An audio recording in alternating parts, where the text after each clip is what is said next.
골로새서 3장 1절에서 4절입니다. 다 찾으셨으면 크게 함께 읽도록 하겠습니다. 그러므로 너희가 그리스도와 함께 다시 살리심을 받았으면 위의 것을 찾으라. 거기는 그리스도께서 하나님 우편에 앉아 계시느니라. 위의 것을 생각하고 땅의 것을 생각하지 말라.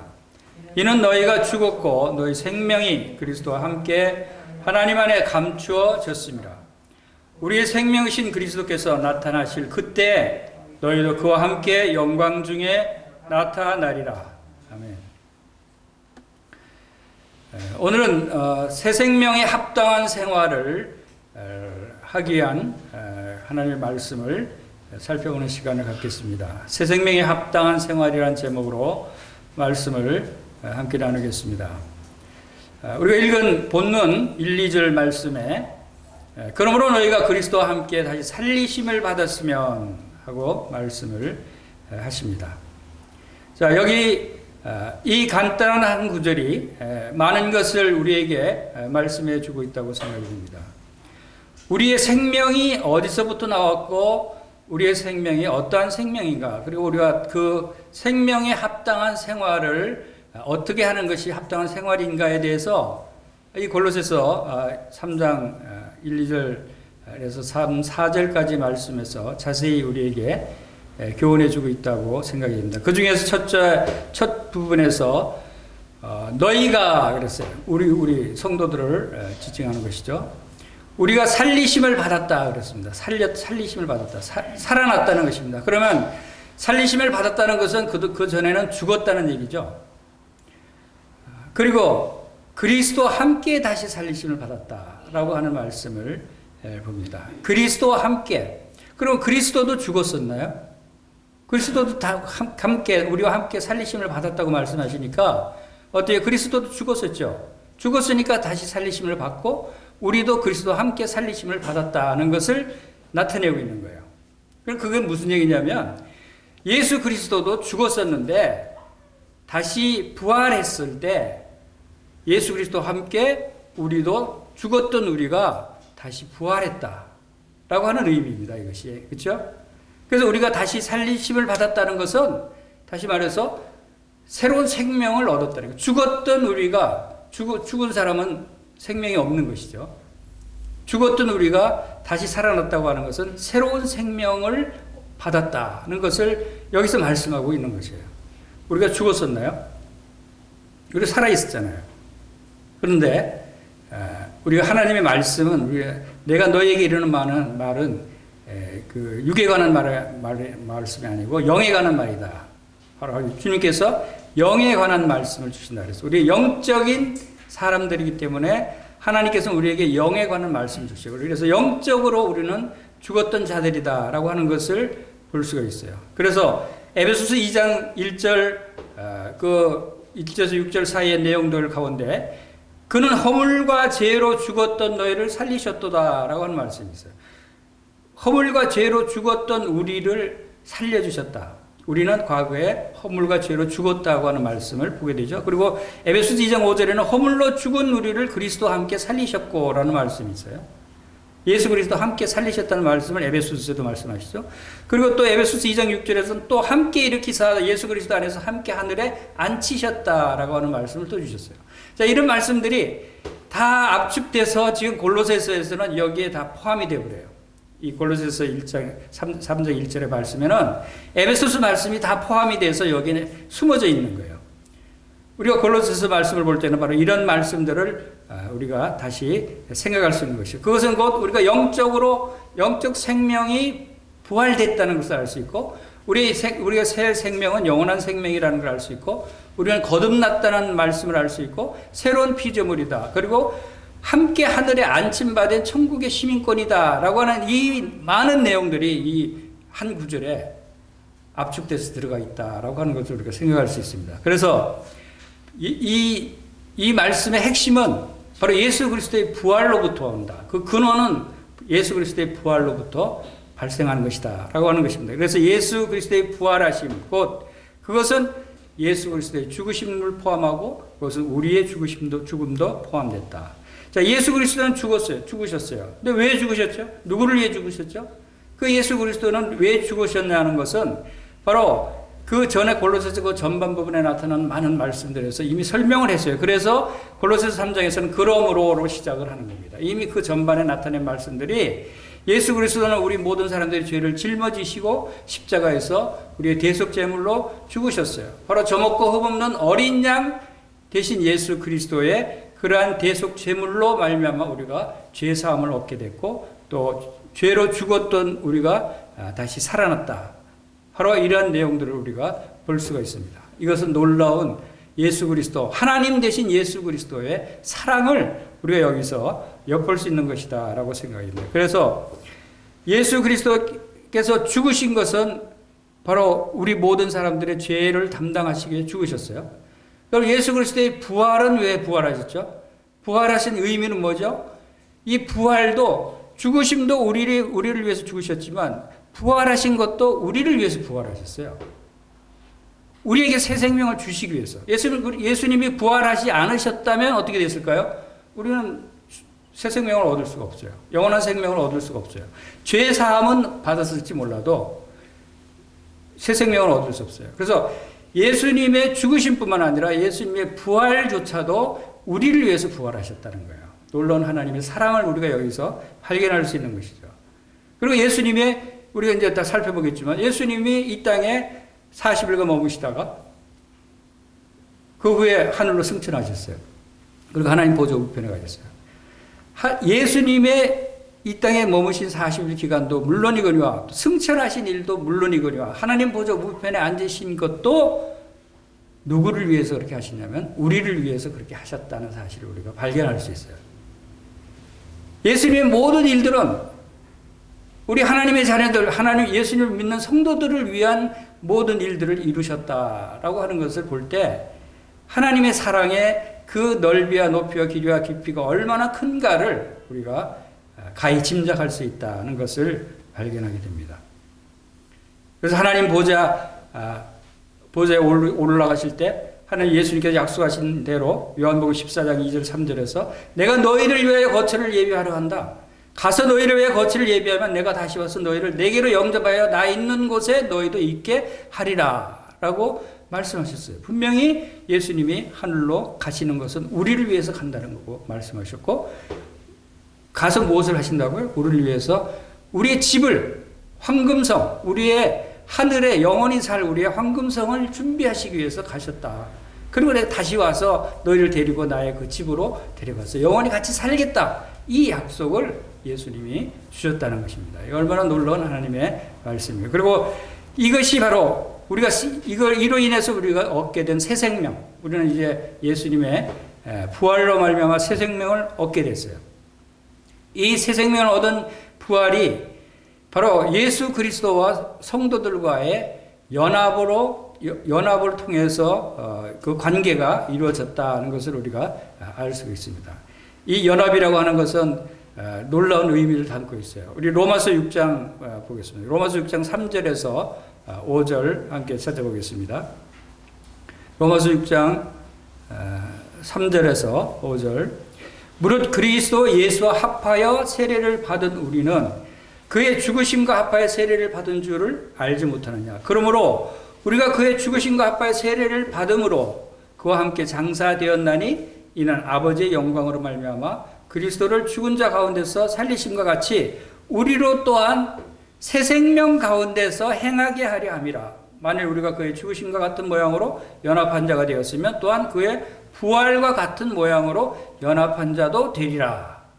분명하게 이 로마서 6장에서는 예수 그리스도와 우리가 연합된 그러한 관계다. 그래서 죽으심과 합하여 세례를 받은 의미가 바로 나타내듯이 죽으심과 합하여 연합됐고 또한 장사됐고 또한 부활과 같은 모양으로 연합한 자가 됐다. 이것은 우리로 새 생명 가운데서 행하게 하시기 위해서. 우리가 오늘 이 주제가 새 생명에 합당한 생활을 어떻게 하는 것인가 하는 것에 대한 말씀을 살펴보기를 원합니다.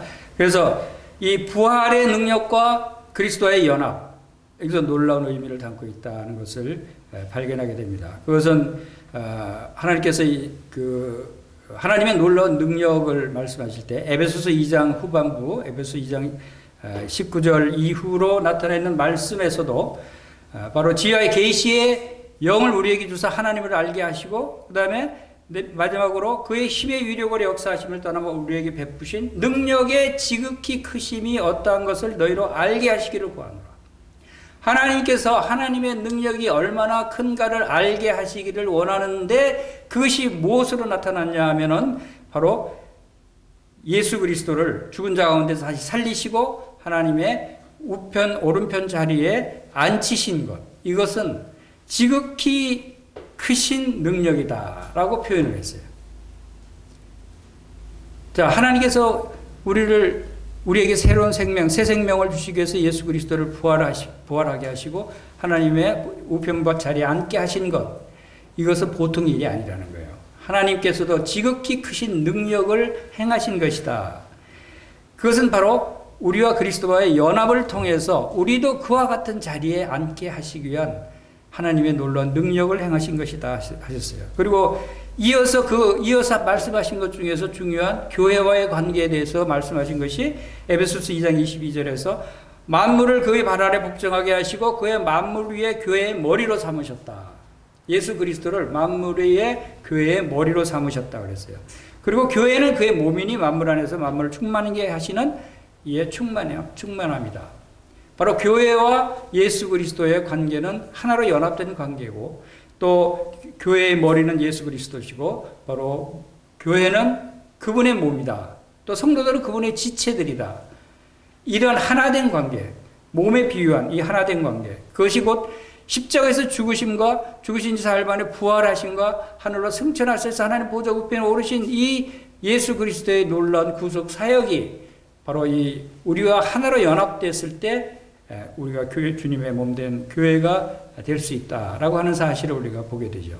그래서 부활의 많은 축복들 가운데 첫 번째 축복은 바로 이 새 생명을 우리에게 주셨다라고 하는 것이 첫 번째 축복이라고 생각이 됩니다. 새 생명을 주셨다고는, 새 생명을 얻었다는 것은 살아났다는 것이죠. 그럼 그전에는 우리는 죽었다고 하는 사실을 유추할 수가 있죠. 그것은 우리가 영적으로, 육신은 살아있었지만 영적으로는 죽은 자였다라고 하는 것입니다. 그런데 이제는 새 생명을 얻었으니까, 죽었던 우리가 새 생명을 얻었으니까 이제 죽은 상태가 아니죠. 자, 오늘 우리가 새 생명에 합당한 생활을 하기 위해서는 내가 지금 새 생명이 어떠한 위치인가, 어떠한 상태인가를 분명히 알아야 되겠죠. 그래야 새 생명에 합당한 생활을 할 수가 있어요. 그럼 내가 과거에는 죽었는데 죽었다가 다시 다 살아났어. 새로운 존재야. 죽었을 때는, 죽은 사람은 어디에 가죠? 사람이 죽으면 장례를 치르고 어디로 가죠? 관 속에 들어가서 입관해서 무덤으로 가요. 뭐 화장을 해서 낙골당으로 가든지.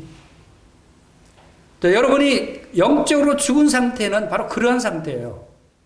우리가 보이지 않고 느끼지 않고 경험하지는 않는 거지만, 과거에 우리 죽었다라고 하는 상태는 우리가 과거에는 어디에 있었어요? 무덤에 있었어요. 실감이 안 나죠? 내가 언제 무덤에 묻혔어? 그러나 우리는 영적으로 무덤에 묻혔던 자들이다. 그런 사실들을 우리가 생각할 때 지금의 새 생명을 얻은 이 위치가 얼마나 놀라운 위치인가라고 하는 것을 우리가 알 수 있게 됩니다. 이미 우리는 영적으로 사망 가운데 있었어요. 그리고 영적으로는 무덤에 갇혀 있었어요. 우리의 눈은 볼 수도 없었고 죽었기 때문에, 우리의 귀는 들을 수도 없었죠. 하나님의 말씀을 들을 수도 없었죠. 우리는 사랑할 수도 없는 그런 죽은 자의 모습이었어요. 그리고 오랫동안 죽은 자들과 함께 있었어요. 그래서 사망의 권세 아래 놓였다. 사망의 권세 아래 놓였다고 하는 것은 이 죽음의 권세, 죽은 자들 가운데 있었다는 것이에요. 사망의 권세를 잡은 자는 누구죠? 사탄 마귀예요. 그래서 이 세상은 영적으로 사망의 권세 아래 놓여 있는 것이고 영적으로 죽은 자들이 있는 것이에요. 우리가 새 생명에 합당한 생활을 하기 위해서는 그것을 분명히 인식을 해야 된다는 것입니다. 그런데 우리는 이제 더 이상 죽은 자가 아니다라고 하는 사실을 분명히 할 때 어떻게 되죠? 죽은 자가 있었던 그 무덤에서 나와야 돼요. 무덤에서 나와야 된다 하는 거예요. 우리를 새로운 피조물로 지으시고 이제 우리의 새로운 변화가 일어났다. 변화된 삶을 우리가 나타낼 수 있어야 한다는 것입니다. 그랬을 때 바로 영적으로의 놀라운 변화들이 죽은 사람이 있었던 그 무덤 속에 우리도 사실상 그 무덤 속에 있었던 영적으로는 무덤과 같은 그러한 무덤이 썩는 곳이죠. 냄새가 나는 곳이죠. 부패한 곳이에요. 뼈들이 왔다 갔다 하고 상상하기도 싫은 그런 끔찍한 곳에 우리 영적으로 우리는 그런 죽음의 무덤 속에 갇혀 있었던 사람들이었다라고 합니다. 그리고 죽은 자의 침실은 어디라고 생각돼요? 죽은 자의 침실. 침실은 뭐 하는 곳이죠? 누워 있는 곳이잖아요. 죽은 자의 침실은 무덤 관속이에요. 관속이 침실이라고 할 수 있죠. 자, 우리가 그러한 생각을 한번 해보세요. 나는 과거에 영적으로 관에 들어가서 죽어서 무덤에 갇혀 있었던 사람이다. 근데 이제 새로운 생명을 얻었어요. 그럼 어떻게 해야 돼요? 새로운 생명이 무덤에 갇혀 있던 내가 영적으로 살아났으니까 무덤에서 나와야 되겠죠. 예수님이 십자가에서 죽으시고 어디에 묻히셨어요? 돌무덤에 묻히셨어요. 예수님이 사흘 동안 그 돌무덤에 묻혀 있다가 사흘 후에 부활해서 무덤에 계속 있었어요. 무덤에서 나오셨어요. 그리고 이 세상에서 40일을 머물다가 하늘로 승천하셨어요.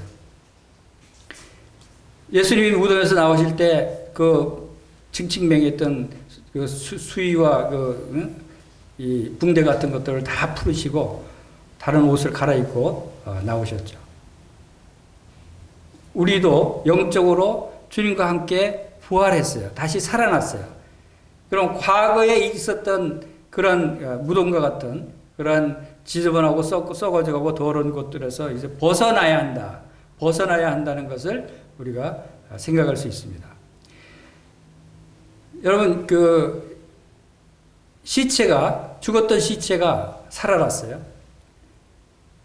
관속에 있는 시체가 살아났어요. 그러면 그 시체가 어떻게 할 것 같아요? 만약에 여러분이 이제 관에 죽어서 관에 갇혔어요. 관에 이제 들어갔어요. 그리고 이제 무덤 속에 들어가겠죠. 자, 죽음 얘기하니까 좀 기분 나쁠지 모르지만, 그러나 우리가 언젠가 겪어야 할 과정이기도 하고, 우리 영적으로 이미 겪은 과정을 우리가 생각할 수 있는 거예요. 관에 죽은 시체가 관에 누워 있는데, 가끔 그런 일 있죠. 죽은 줄 알고, 의사도 사망 판정 내리고 죽은 줄 알고, 이제 입관해서 이제 장례를 치르는데, 이틀 후에 관 속에서 사람이 살아나는 경우 있어요. 그래갖고 관을 두드리고 해서 살아서 나오는 경우들이 가끔, 자주는 있지 않지만 어쩌다 한 번씩 있죠. 자, 그런 경우와 비슷해요. 여러분이 만약에 그런 경우라면 관 속에서 눈을 뜨게 내가 살았네. 이 관 속이 아늑하고 편안하고 좋구나. 여기 좀 더 있어 볼까? 이러겠어요? 난리를 치죠. 그냥 소리를 지르지 않겠어요? 나 살았어! 이 관 열어줘! 난 나가야 돼! 근데 사람들이 안 들릴지 모르니까, 진짜 아무리 소리 질러도 안 들릴 수도 있어요. 그냥 있으면 죽잖아요. 그러니까 날뛰고 난리를 치우겠죠. 살려달라고. 관 열고 난 나가게 해달라고. 무덤 속에 더 이상 있을 수가 없는 거예요. 죽은 자는. 살아난 자는. 자, 이런 경우에 생각해서 여러분이 이제 영적으로 그러한 상태를 우리가 생각할 수 있어요. 영적으로 이 세상은 무덤이에요. 죽은 자들이 있는, 그래서 썩어져가고 냄새나고 부패하고 하는 이 세상의 죄악과 그러한 악한 것들, 이런 썩어져가는 것들이 난무하는 이 세상은 죽은 자들의 암흑의 세상이에요. 그래서 무덤과 같은 세상이다. 그 무덤에서 다시 부활한 사람은, 새 생명을 얻은 사람은 거기서 그대로 있으면 안 되겠죠. 이 세상에서, 흑암의 권세에서 나와야 돼요. 거기서 벗어날 수 있어야 된다라고 하는 것입니다. 그래서 실제적으로 그러한 영적으로 깨어났으면서도 그러한 가운데에서 벗어나지 못하고 그곳에서 머물러 있는 사람은 죄 가운데 빠져서 바로 이 경건한 생활 가운데로 주님의 빛 가운데로 나오지 못하는 그러한 사람들은 여전히 그러한 캄캄한 흑암의 권세 아래 놓여 있을 수 있다라고 하는 것입니다. 그래서 이런 부분들을 우리가 잘 깨달을 때 새 생명을 가진 자로서의 합당한 모습이 바로 이런 모습이 아닌가 하는 생각입니다. 예를 들어서 골로새서 2장 20절에 이런 말씀이 있습니다. 너희가 세상 초동학문에서 그리스도와 함께 죽었거든 어찌하여 세상에 사는 것 같이 규례에 순종하느냐. 곧 붙잡지도 말고 맛보지도 말고 만지지도 말라 하는 것이니 라고 말씀을 하십니다. 세상의 초동학문에서 그리스도와 함께 죽었다 말하는 것은 이 세상에 대해서는 죽어서 이제 율법 아래에서는 해방된 자다. 죄와 사망의 법에서 해방된 자인데 아직도 그 안에 있는 것처럼 그 안에서 그 규례에 순종하려고 하느냐. 거기서 나와야 된다라고 하는 것입니다. 우리가 새 생명을 가진 사람들은 무덤이 살기 좋은 그런 침대가 아니죠. 거기서 나와야 돼요. 벗어나야 돼요. 그래서 이 거듭난 그리스도인들의 거룩함을 유지하라 하는 것은, 거룩함이라고 하는 것은 구별된 자라는 그런 의미가 이 세상에서 구별된 거룩함을 지킬 것을 말씀하고 있는 것입니다. 그래서 우리는 죽은 자들 가운데서 살아난 사람들이다. 새 생명을 얻은 사람들이다. 비록 처음에는 어린아이 같이 아직 어린 상태이지만 그러나 우리의 이 새로운 생명은 영적으로 온전한 생명을 받았다. 비록 처음에는 영적으로 어린 상태였을지라도 그래도 완전한 하나님의 자녀로서 합당한 그러한 축복을 받은 자들이다라고 하는 것을 생각할 때 우리는 이제 영적으로 눈이 열렸고 영적으로 귀가 뚫렸고 또 영적으로 우리가 움직일 수 있고 성령의 인도하심으로 우리 하나님 말씀을 듣고 배우고 또 믿을 수 있는 이러한 상태로 변화됐다라고 하는 것을 볼 수 있습니다. 그리고 또 한 가지는 우리가 새 생명을 받은 이 부활의 새 생명은 우리는 다시는 더 이상 죽지 않을 생명이다. 그것은 예수 그리스도의 부활 생명이 우리가 연합되어 있는 생명이기 때문에 그 예수 그리스도의 생명은 예수 그리스도가 죽지 않을 것입니다. 예수 그리스도 하나님 보좌 우편에서 영원토록 생존하시는 불멸의 생명이라고 그랬어요. 그 예수 그리스도의 불멸의 생명과 우리의 생명은 같은 하나로 연합된 생명이라고 한다면 우리도 불멸의 생명을 받았다라고 말할 수 있습니다. 그래서 요한복음 11장 25절에서 예수께서 이르실 때 나는 부활이요 생명이니 나를 믿는 자는 죽어도 살겠고 무릇 살아서 나를 믿는 자는 영원히 죽지 아니하리니 이것을 내가 믿느냐라고 했습니다. 그리고 요한복음 10장 28절에서는 내가 저에게 영생을 주느니 영원히 멸망치 아니할 터이요 또 저희를 내 손에서 빼앗을 자가 없느니라 라고 말씀을 하셨습니다. 이렇게 안전한 영원히 변할 수 없는 빼앗아갈 수 없는 그러한 생명이 우리가 받은 영생이다. 새 생명이다 라고 하는 것을 알 수가 있습니다. 그래서 우리의 영적으로 살아난 생명은 이제 죽음과 이별한 생명이다. 죽음과 작별했다. 또 무덤에는 더 이상 들어갈 필요가 없는 생명이다 라고 하는 것을 알 수 있습니다. 그래서 로마서 8장 1절 2절 말씀대로 이제는 예수 그리스도 안에 있는 자에게는 결코 정죄함이 없다. 그리고 이런 예수 그리스도 안에 있는 생명의 성령의 법이 죄와 사망의 법에서 너를 해방하였습니다. 이것은 이 세상의 무덤과 같은 썩어져가는 부패한 캄캄한 암흑 같은 그런 이 세상 무덤 속에서 해방됐다라고 하는 것을 우리에게 분명하게 말씀하고 있습니다. 그래서 이제는 근데 문제는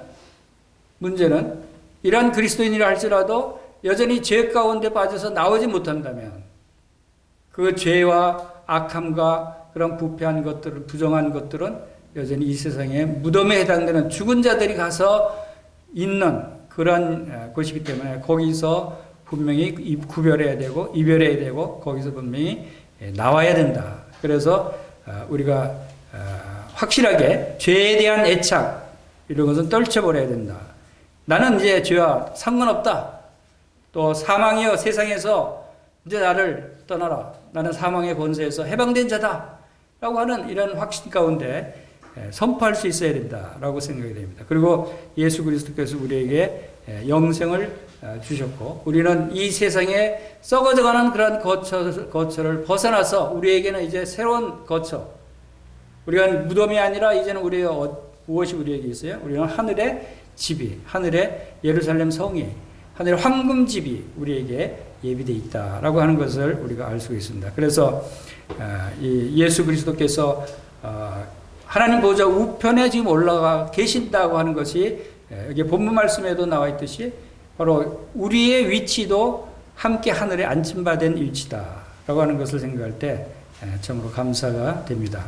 그래서 이제 둘째로 이제 이러한 생명에 합당한 생활을 하기 위해서 우리가 좀 더 말씀을 살펴보겠습니다. 골로새서 3장 5절 6절에 본문 말씀 이어서 나오는 말씀이 이 말씀이 있습니다. 그러므로 땅에 있는 지체를 죽이라. 곧 음란과 부정과 사욕과 악한 정욕과 탐심이니 탐심은 우상 숭배니라. 이것들로 말미암아 하나님의 진노가 임하느니라. 이러한 음란과 부정과 사욕과 악한 정욕과 탐심 이러한 것들은 바로 죽은 자들이 행하는 무덤 속에 있는 썩어져가는 그런 일들이다라고 하는 것입니다. 그런 것들을 우리가 떨쳐버리도록 해야 할 것입니다. 그리고 다음에 보는 세상을 위해서는 우리가 살지 말아야 한다. 눈에 보이는 세상이 있고 보이지 않는 세상이 있어요. 많은 사람들이 보이는 것을 쫓아가기를 좋아해요. 보이는 것이 그럴듯하고 먹음직하고 보암직하고 아름다워 보이니까 그 길을 쫓아가기를 즐겨요. 그러나 우리는 영적으로 그리스도의 새 생명을 받은 사람들은 바로 보는 세상을 쫓아가는 사람이 아니다. 어디를 보라 그랬죠? 본문 말씀에 위를 보라. 위의 것을 찾아라. 위의 것을 생각하고 땅의 것을 생각하지 말자. 우리의 시선은 저 하늘을 보라는 거예요. 우리의 거할 하늘을 보라고 말씀하고 있는 것입니다. 그리고 아브라함도 하나님이 아브라함에게 너희 고향 친정과 아버지 집을 떠나 내가 너에게 보여줄 땅으로 가라 라고 했을 때 그 살던 고향 친척을 다 버리고 거기서 떠나왔어요. 아브라함의 여호와의 말씀을 따라갔더라. 우리가 분명히 구별된 그런 과거의 삶에서 떠나는 그런 결단이 우리에게도 필요하다는 것을 볼 수가 있습니다. 마태복음 28장에 보면은 28장 1절에 보면은 예수님이 부활하셨을 때 그 부활하신 장면이 나옵니다. 안식일이 다 지나고 안식 후 첫날이 되려는 새벽에 막달라 마리아와 다른 마리아가 무덤을 보려고 갔더니 예수님이 부활하신 후에 사흘 때 되는 날 이 제자들과 이 마리아나 이런 사람들은 부활한 사실도 몰랐어요. 여전히 무덤 속에 죽은 시체로 있는 줄 알고 향품을 가지고 갔죠. 근데 무덤에 갔더니 아무도 없어요. 이미 예수님이 부활해서 무덤을 떠났어요. 예수님이 새벽 미명에 무덤에서 나오셨어요. 예수님이 십자가에서 죽으시고 사흘 만에 다시 살아날 것을 이미 제자들에게 예언을 하셨죠. 약속을 했어요. 그런데 제자들은 믿지 않았어요. 그러나 이 사흘 만에 다시 살아날 것은 이미 하나님과 계획된, 하나님의 뜻에 계획된 일이었어요. 그래서 예수님도 죽음은 3일만 죽음 속에 머물러 있어야 했어요. 근데 3일째 되는 날 새벽 미명에 나왔어요. 3일째 되는 날, 낮에 좀 혼하고, 그럴 때 나오지도 않고 저녁에 나오지도 않고 저녁에 나와도 사흘은 되거든요. 살짝 되자마자 해 뜨기 전에 무덤에서 나와버렸어요. 그것은 바로 우리에게도 그 본으로 가르쳐주는 것이 있어요. 어떤 사람들은 구원받고 나서도 여전히 죄 가운데서 이 세상 무덤 속에서 죽은 자들과 같이 생활하는, 죄악 속에서 생활하는 그런 사람들이 있어요. 빠져나와야 되는데, 떠나야 되는데 머뭇거려요. 여전히 미련이 있어요. 그러니까 예수님은 더 이상 딱 사흘 약속한 날 딱 채우고 이제 제자들이 일어날 때 그 전에 미리 그 무덤에서 떠났어요. 서두르신 거죠. 빨리 나오신 거예요. 예수님이 이렇게 빨리 나오신 것은 빨리 그 무덤에서 나오셔야 돼. 거기에 무엇이 좋은 게 있겠어요. 그렇죠? 무덤 속인데. 바로 이것은 우리들에게도 이 세상 가운데서 빨리 벗어나고 빨리 주님의 말씀 안으로 또 성령 인도하심을 받는 그러한 것들을 나타내야 된다는 것을 보여주고 있지 않는가. 세상 것에 머뭇거리거나 빈둥거리거나 갈망하는 것도 없고 헛된 것에 집착하는 것도 없고 또 뭐 거기서 뭔가 이렇게 욥의 아내 롯의 아내처럼 뒤를 돌아본다든가 이런 일들은 미련한 일들이다라고 하는 것입니다. 그래서 주님의 부활하신 무덤에서 나오신 장면을 보면서도 우리도 일찍 일어나 나가자, 빨리 서두르자 라고 하는 것을 우리가 여기서 볼 수가 있습니다. 그리고 주님이 내가 아버지 곧 너희 아버지께로 올라가느니라 라고 했어요. 일어나서 부활하셔서 사람들에게 나타나셔서 올라가느니라. 하늘로 승천하는 모습이 아니라 올라갈 것이다 라고 하지 않고 올라가느니라고 말씀을 하신 것을 우리가 보면 이미 부활하셔서 이 세상에 40일간 머무는 기간이 있는데 그 40일간 머물고 그 후에 올라가시는 분이 그 전에 이 세상에 있을 때 내가 올라가느니라고 현재형으로 말씀하신 것은 이미 40일이라는 그 과정 속에서도 이미 하늘로 올라가는 여정이었다. 올라가실 것을 염두에 두고 하신 것이다 라고 생각이 됩니다. 우리의 이런 부분에서도 우리가 새 생명을 받은 부활 생명을 받은 우리 그리스도인들도 이 땅에서 삶이 천국에 나는 죽으면 천국에 갈 것이야 라고 미래형으로 말하는 것보다 나는 지금 천국에 가고 있어 라고 주님이 말씀하신 것처럼 나는 천국에 올라가느니라. 이 땅의 생활은 올라가는 그 여정에 잠시 머무는 것이지 지금 천국에 가는 도중이다. 순례자의 길이다 라고 생각하는 것도 좋겠다는 생각이 들었습니다. 주님이 40일간 이 땅에 머무셨어요. 왜 40일간 머무르셨을까요? 좀 더 4년간 머물다 가시지. 40일이 이 성경에서는 40일이 상당히 많은 곳에서 40이라는 숫자가 사용된 것을 우리가 보게 됩니다. 40일의 의미가 여러 군데 있지만 그 중에 몇 가지 보면 모세의 경우에는 아주 40이라는 숫자가 여러 번 사용됐어요. 모세가 애굽 왕궁에 있는 기간이 40년이었어요. 그리고 미디안 광야에 나갔던 기간이 40년이었어요. 그리고 출애굽에서 이스라엘 백성들과 함께 광야 생활한 것이 40년이었어요. 40년 120년을 살았는데 왜 그렇게 40년으로 잘랐을까? 그리고 또 예수님이 광야 시험을 40일간 받으셨어요. 그리고 이스라엘 백성들이 애굽의 종노릇한 애굽에서 거치한 기간이 400년이에요. 40 곱하기 10. 그리고 아담이 처음 사람으로 온 첫사람 아담과 둘째 사람 예수님, 아담부터 예수님 오시기까지는 40세기가 흘렀어요. 100년 곱하기 40이죠. 40세기. 4,000년이 흘러요. 40으로 잘라지는 기간이 상당히 많이 나와요. 그것은 대부분 보면 이제 그래서 어떻게 우리가 분별할 수 있냐면 40이라는 숫자는 41이 될 수도 있고 년이 될 수도 있고 400년이 될 수도 있고 하지만 어떤 하나님께서 정해주신 세대의 기간이다.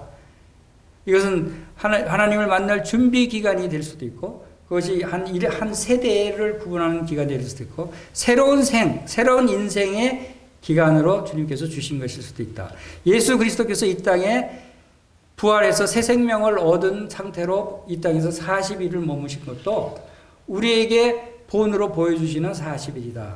라고 하는 것입니다. 그래서 그리스도인이 구원받고 나서 주님 나라 갈 때까지 그 기간도 바로 예수님이 부활해서 이 땅에 머무신 기간과 견줄 수 있는, 그러니까 본을 받을 수 있는 기간이 될 수 있다. 그래서 우리도 지금 꼭 뭐 어떤 사람은 몇 년 후에 갈 수도 있고 뭐 더 길 수도 있고 짧을 수도 있지만, 그러나 그 숫자는 맞지 않더라도 우리의 이 땅의 삶은 잠시 예수님이 머무셨던 것들은 잠시 머물다가 가는 길이다. 가는 길에 머무는 것이다. 라고 생각한다면 우리의 그 여정은 더 평안하고 또 소망 가운데 지낼 수 있지 않겠는가 하는 생각입니다. 그래서 예수님이 초림해서 십자가에 죽으시고 부활하고 40일 후에 승천하셨듯이 우리도 이 땅에 출생했다가 예수님과 함께 죽었어요. 그리고 함께 부활했어요. 그리고 이 땅에 머물다가 예수님이 승천하신 것 같이 우리도 휴거됩니다. 그리고 하나님의 영광의 자리에 올라가요. 예수님하고 똑같죠, 과정이. 이것은 바로 우리 예수님이 우리에게 우리와 연합된 분이시다라고 하는 것입니다. 그래서 우리 예수님이 이 땅에 머무시면서 하신 것들은 예수님 자신을 나타냈어요. 자신이 살았다는 것을 나타내고 또 자신이 직접 보여주시고 또 그 성도들 제자들을 위로하고 격려하고 또 마지막에 제일 마지막에 무슨 명령을 주셨어요? 마지막에 바로 복음을 전하도록 명령을 주셨어요. 그래서 예수님이 하신 것처럼 우리도 이 세상에서 예수님이 행했던 본을 받는다면 이 세상에서 우리 자신을 드러내고 나타내는 일이 필요해요. 무엇을 나타내냐고요? 나 부활한 자다. 난 새 생명을 가진 그리스도인이다. 새 생명을 가진 하나님의 자녀다라고 하는 것을 드러내야 된다는 거예요. 예수님이 나 부활해서 살아났다 라고 하는 것을 보여주시고 드러냈듯이 우리가 구원받은 것을 숨길 이유가 없다는 거죠. 우리가 새 생명을 받고 이제 부활 생명 그리고 영원한 하늘나라의 소망을 둔 하나님의 자녀라고 하는 사실을 드러내고 알리고 나타내야 된다. 예수님처럼. 그리고 성도들을 위로하고 불쌍한 사람들을 도와주고 예수님이 하신 것처럼. 그리고 마지막에 명령은 뭐였어요? 너희는 가서 모든 민족에게 복음을 전하라 라고 마지막에 말씀을 하셨어요. 마태복음 28장과 사도행전 1장 8절에서. 그래서 사도행전 1장 8절에서는 오직 성령이 너희에게 임하시면 너희가 권능을 받고 예루살렘과 온 유대와 사마리아와 땅끝까지 이르러 내 증인이 되라 라고 말씀을 하신 것이 승천하시기 직전에 이 지상에서 하신 마지막 말씀이에요. 그것을 우리도 주님 따라서 이제 하늘로 휴거되든가 또 죽어서 부활되든가 그 전에 마지막으로 해야 될 일이 바로 이 복음을 전하는 것이고 예수님의 증인이 되는 것이다 라고 하는 것을 우리가 알 수가 있습니다. 그래서 이 복음에 합당하게 생활하는 것이 우리에게 가장 중요한 일이다. 그래서 복음에 합당하게 생활하는 것이 어떤 생활인가? 그것은 이제 여러 가지 있죠. 우리 빌립보서 1장 27절의 말씀에는 오직 너희는 그리스도의 복음에 합당하게 생활하라 라고 분명하게 선포합니다. 이는 내가 너에게 가보나 떠나 있으나 내가 한 마음으로 서서 한 뜻으로 복음의 신앙을 위하여 서로 협력하는 것과 라고 말씀하고 있어요. 분명하게 같은 마음으로 한 뜻으로 복음의 신앙을 위해서 협력하라고 빌립보서 1장 27절에 말씀하고 있습니다. 우리의 이 지상에서 잠시 머물다가 가는 이 삶은 복음을 위해서 서로 협력하다가 가는 삶이다 라고 얘기할 수도 있어요. 복음을 위해서 협력하는 것이 어떻게 협력하는 거죠? 어떤 성도들은 그래요. 저는 복음을 전하고 싶은데 말을 잘 못했어요. 저는 복음을 전하고 싶은데 말씀을 잘 몰라서 참 복음을 못 전해서 안타까워하고 그러는 분들이 있어요. 근데 그럴 일이 아니라는 거죠. 말을 잘하는 사람이 말씀을 전하게 하고 그 은사를 따라 하나님께서 우리에게 주신 은사들이 다 달라요. 그렇죠?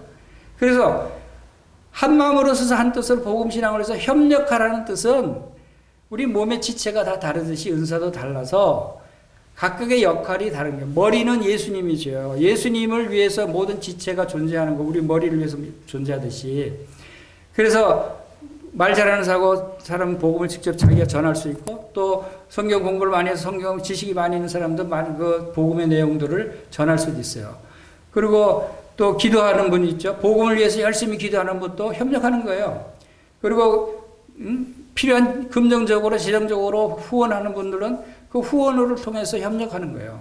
필요한 재정을 채워주고, 또 봉사하고 청소하는 거예요. 청소하는 것도 복음을 전하는데 협력하는 거예요. 구도자들이 왔을 때 깨끗함을 느끼고 호감을 갖고 그렇게 좋은 마음을 가질 수 있도록, 또 서로 자매님들이 애찬만 하는 자매님이 이렇게 불평하는 분들 들은 적이 있어요. 맨날 반만하고 교회에서 반만하고 한다고 그런 분들이 없겠지만, 그러나 그것이 복음을 위해서 협력하는 거예요. 복음을 전하기 위해서 먹고 건강을 유지하고 또 구도자들도 먹게 하고 하는 것이 복음에 협력하는 거예요. 화장실 청소하는 것도 복음을 위해서 협력하는 거예요. 교회에서 행하는 모든 일들이 다 하나로 집약돼서 머리 되신 주님께서 행하시는 그 복음을 전하는 일을 협력해서 행하도록 하시는 것이다 라고 하면 우리는 복음에 합당하게 생활을 해야 된다는 것을 알 수가 있습니다. 그리고 이제 그리스도의 부활과 승천에 연합된 성도들이 이제 새 생명에 합당한 생활을 하기 위해서 위의 것을 찾으라고 말씀을 하셨어요. 위의 것을 찾으라.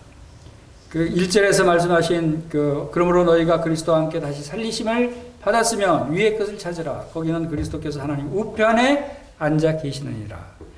자, 위의 것을 찾는다는 것은 무엇을 의미합니까? 위의 것이 우리에게 약속되어 있고 우리에게 주어질 것이고 우리가 누리게 될 위의 것이 어떠한 것들이 있는가를 우리가 알고 거기에 마음을 두고 생각을 두라는 것입니다.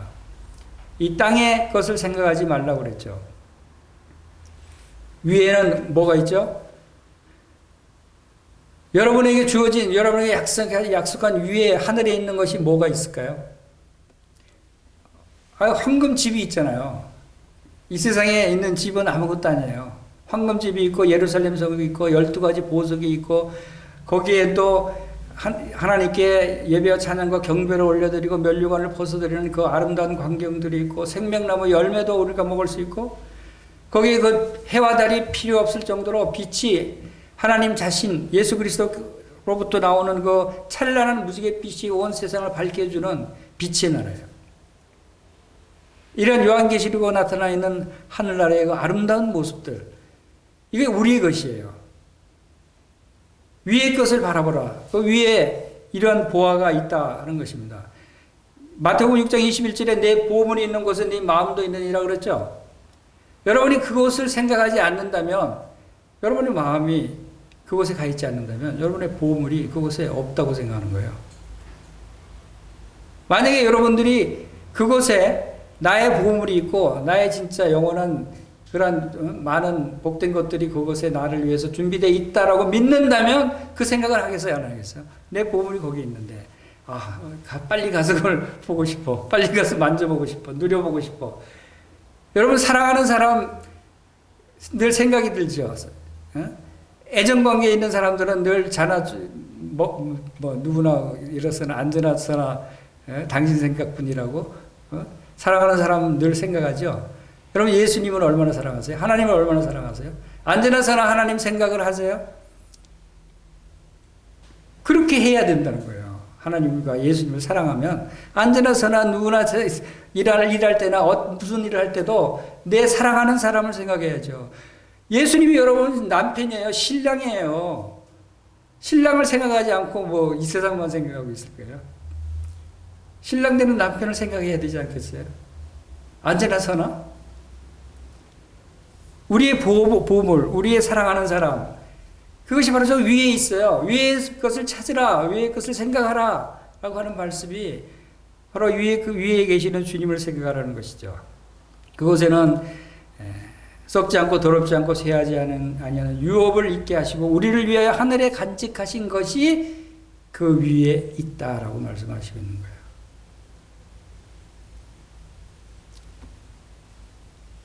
그래서 사랑하는 사람들이 언제나 생각하고 또 생각하고서 언제나 가까이 가 있고 싶죠.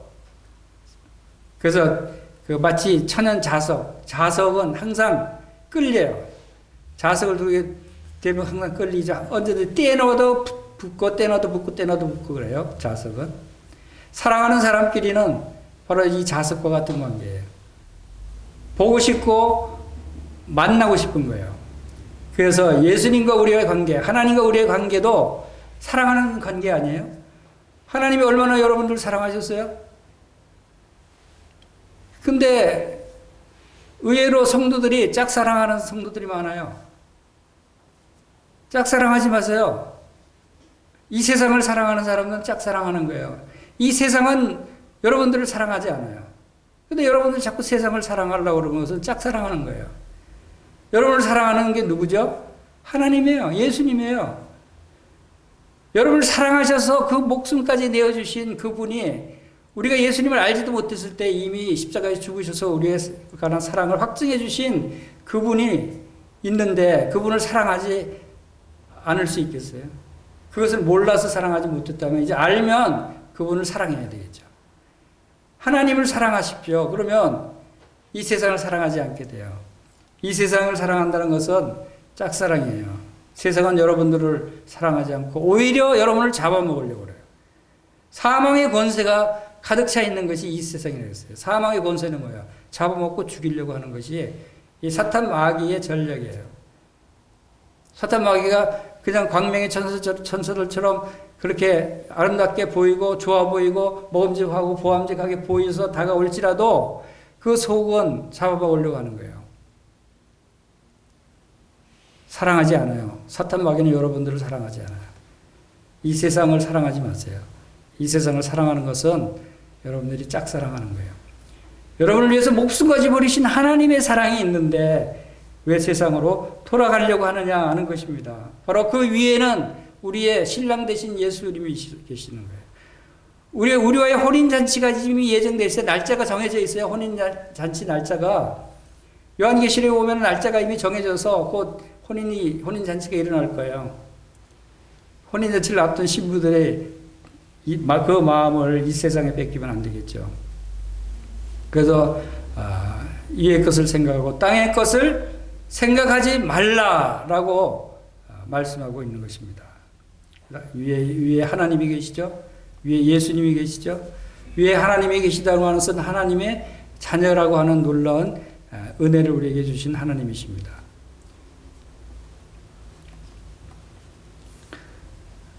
그리고 우리 그리스도인의 삶은 이 세상에서 마치 날아다니는 새의 삶과 비슷하다라고 얘기하는 사람이 있어요. 새들이 공중에 날아다녀요. 근데 새들이 가장 위험할 때가 언제인 줄 아세요? 땅에 내려왔을 때. 땅에 내려오면은 사냥꾼한테 쏴서 잡힐 수도 있고, 또 짐승한테 잡힐 수도 있고, 뱀한테 잡힐 수도 있고, 새는 이 땅에 내려와서 있는 시간이 가장 위험한 시간이래요.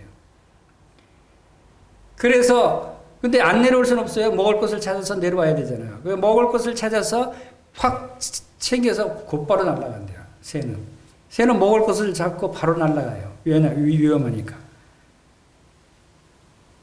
우리도 이 세상의 삶은, 이 세상에 우리가 어쩔 수 없이 살고 있지만, 우리가 꼭 필요한 것들, 그런 것들 해서, 관계에서, 그 외에는 우리가 바로, 거기서, 구별된 생활을 해야 된다.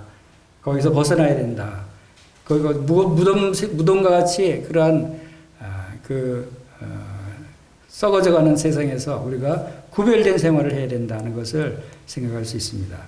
그래서 이제 골로새서 3장 본문 말씀에서 우리가 중요한 네 가지 중요한 것을 다시 한번 정리를 하자면, 우리 예수 그리스도는 우리의 생명이시다는 거예요.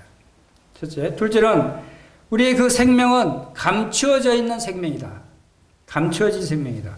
하나님 안에 감추어진 생명이다. 그리고 세 번째는 예수 그리스도께서 다시 오실 것이라는 거예요. 나타나실 그날이 있다는 거죠. 그리고 나타나실 그때 우리 또한 그와 함께 영광 중에 나타날 것이다.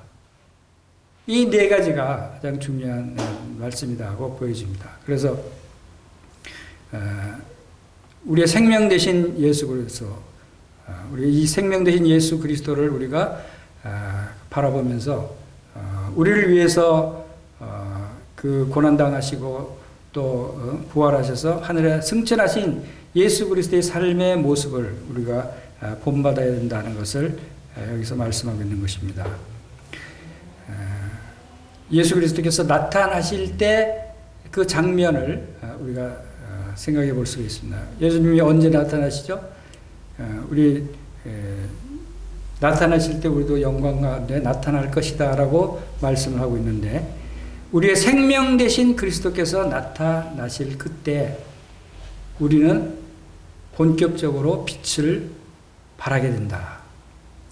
지금 우리는 우리 자신도 우리가 얼마나 놀라운 축복을 받은 자들이고 얼마나 큰 영광을 받은, 언제 본격적으로 알게 되냐면 예수님이 다시 오실 때, 재림하실 때, 그때 예수님이 재림하실 때 우리 성도들도 함께 이 땅에 내려온다고 그랬어요. 그 전에 우리가 휴거돼서 또는 무덤에서 있던 자들이 부활되고 살아있는 자들은 휴거돼서 공중재림할 때 주님을 영접해서 주님과 함께 어린 양의 혼인잔치를 거행합니다.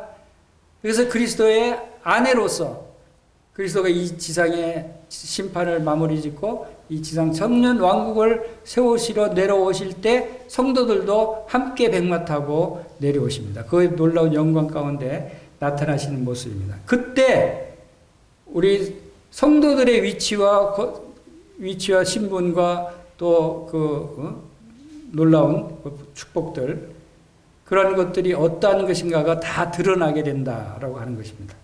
그것을 그때 나타날 때의 모습이 아마 우리 자신도 놀랄 것이고 모든 사람들이 성도들의 모습을 통해서, 교회의 모습을 통해서 놀랄 것이다 라고 하는 것을 우리가 생각할 수 있습니다. 그래서 우리의 생명 되신 그리스도께서 나타나실 그때 너희도 그와 함께 영광 중에 나타나리라. 이 말씀이 참으로 마음에 이렇게 와닿는 말씀이었어요. 너희도 그와 함께 영광 중에 나타난다. 지금은 우리가 그렇게 뚜렷이 나타나지 않아요. 지금은 내 자신이 말씀은 그렇다 할지라도 내가 실감을 하지 못하고 있어요. 하늘에 얼마나 놀라운 복을, 하늘에 얼마나 놀라운 신분을 가지고 있는 자들인지.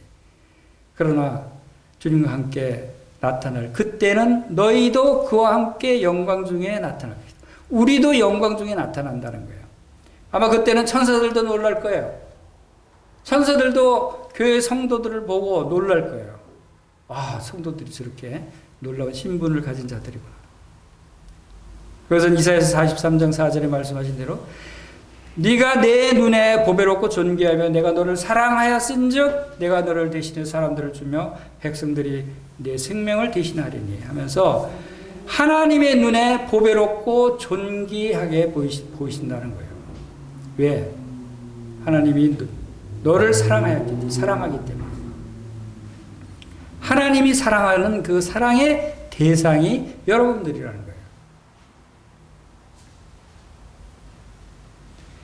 우리가 얼마나 보배로운 자인지, 얼마나 존귀한 자인지, 얼마나 사랑받는 자인지, 하나님의 영광이 얼마나 풍성한 영광인지 그때 다 분명하게 드러나게 되고 우리 자신도 놀라고 모든 사람들이 놀라고 천사들도 보고 놀랄 것이다 라고 하는 것을 생각할 때 참으로 감사가 됩니다.